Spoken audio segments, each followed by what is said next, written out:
What's going on, Jerome's? First Minnesota Vikings preseason game is in the books, and the Vikings finally got a preseason win, 24-23 at the gun. Will Rock Hurd game-winning field goal.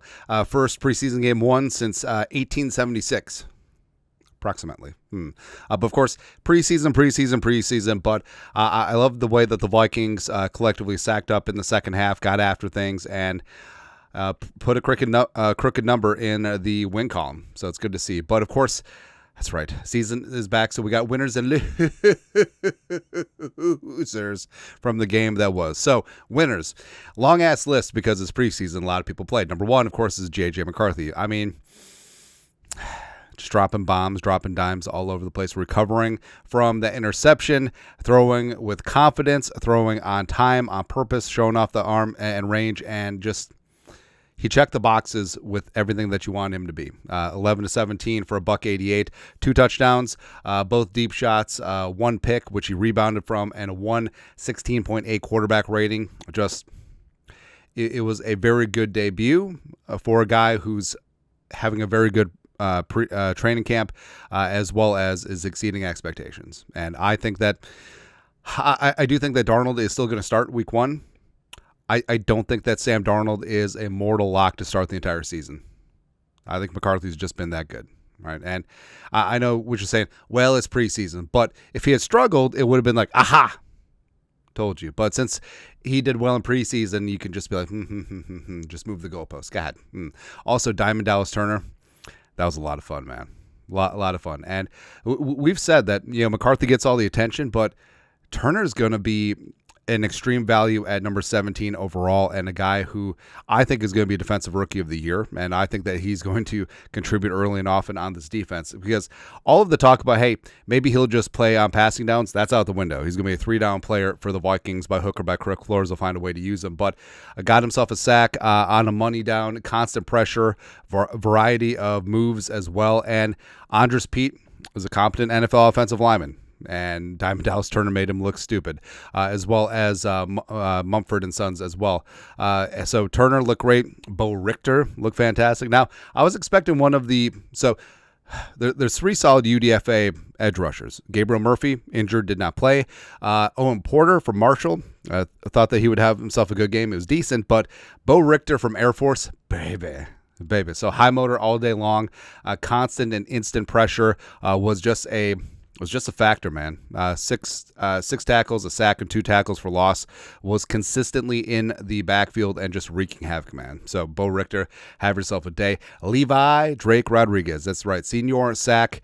Had some great pressure moves, primarily playing on passing downs, had a PBU, as well as had himself a sack, and cemented himself on the 53. And I think that he's a guy... he's a lot of fun, man. All the energy is there. You see the teammates are super hyped when he did well, and I think that he's a guy that could be a bit of a platoon pass rusher for the Vikings in the regular season.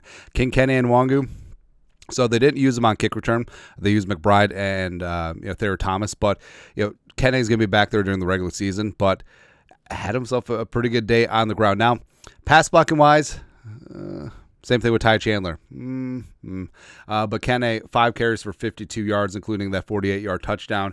And we've said this throughout his time here, this is year 4. He's got that explosiveness. If he sees a crease, he's gone, right? But he doesn't have all the other soft skills that it takes to be a good, well-rounded running back. Can he pass block? Can he be a consistent receiver? But give him a crack of daylight, he's gone, man. Tristan Jackson, Trent Sherfield caught both touchdowns from J.J. McCarthy. Now, Jackson's day was a little bit more impressive, 4 for 100 and a touchdown, a 45-yard variety. And he's been one of the favorite targets of McCarthy throughout training camp, and I think that he could potentially solidify himself a 53-man roster spot, given his training camp, as well as given his game on Sunday. Also, Saturday. Also, Sherfield. So his touchdown was a busted coverage, but also had a couple nice grabs, and has been sort of in and out at training camp. Also, Jalen Speedy Naylor.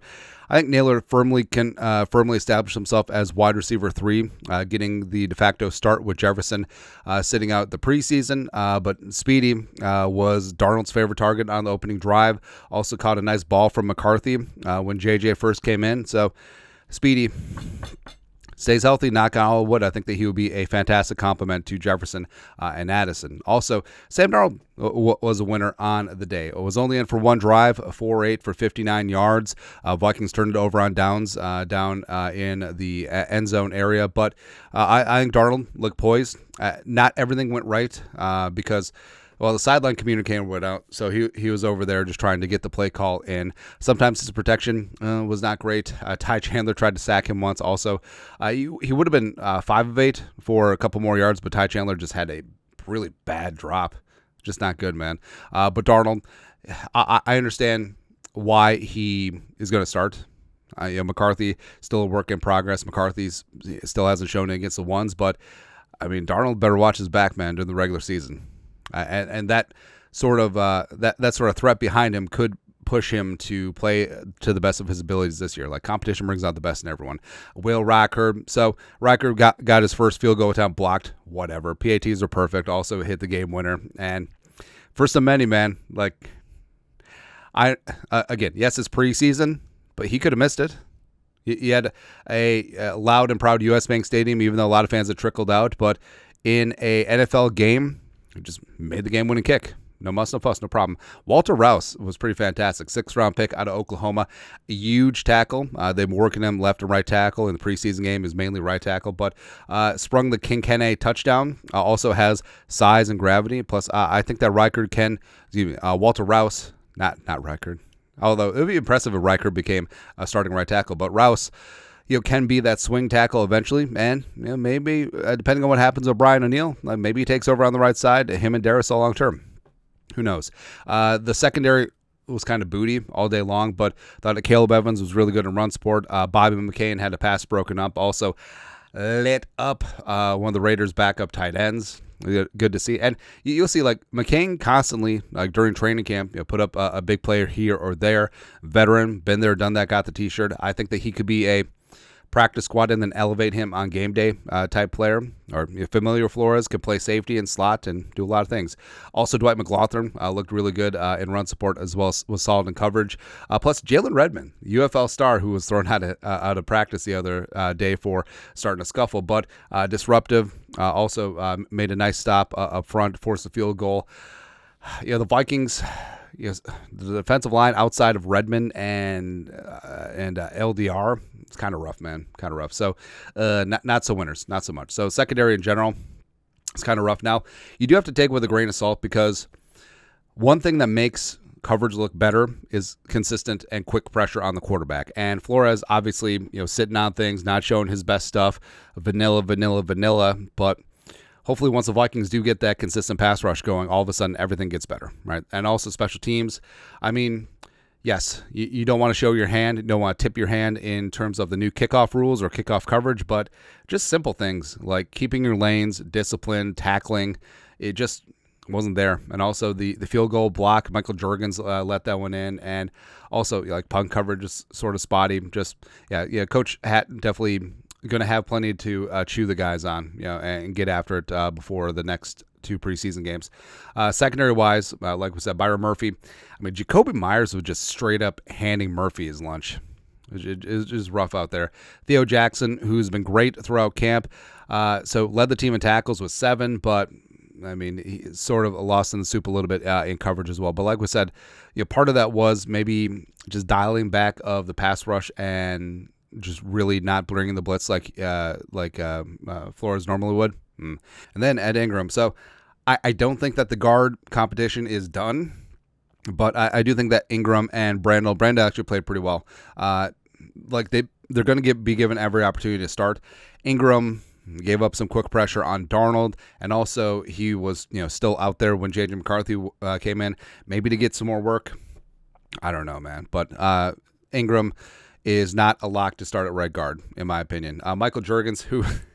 It's funny. So Juergens, he had a holding penalty, which is fine, but overall, I thought that he was fine as the backup center. But Juergens, as soon as we complimented him, is like, hey, I think Juergens could be Bradbury's replacement down the line. He just gets blown up on the field goal block by the Raiders. Just not good, man. Jay Ward was the second team outside right cornerback. Jay Ward was safety at LSU, initially played cornerback as well. They have been experimenting with him as an outside corner, as the Vikings had a couple injuries there. May as well keep him at safety and sign Stephon Gilmore. Go from there. Jaquelin Roy. So I got high hopes for Jaquelin, except hasn't been overly impressive at camp so far, and also got blown up down in the red zone. Zamir White really gave it to him, and the Raiders offensive line. And Jaron Hall. I like the Mormon missile, but just wasn't good at the end. Threes versus threes, but 3 balls bad down the last scrimmage. You could blame that on the O-line, sure, but a lot of that is awareness of where the defenders are, and it just wasn't there. But 7-16 for the 63 yards. I understand that he led the game-winning drive, but he almost knelt down. Like, he almost had the Kirk Cousins moment back in when he was with the Commies. It's fun, man. It's fun. But either way, a lot of these guys need to step it up a little bit more in the rest of practice, as well as joint practice coming up against the Browns and preseason. But, I mean, there was a lot to like. There was definitely a lot to like from the first preseason game. And yes, fully understand it's preseason, but it's what we got to work with right now. And they look really damn good. But that's it. Vikings-Raiders, winners and losers. Let us know your thoughts, our thoughts, comment section. You guys are the best. You know what to do. Skol, production value.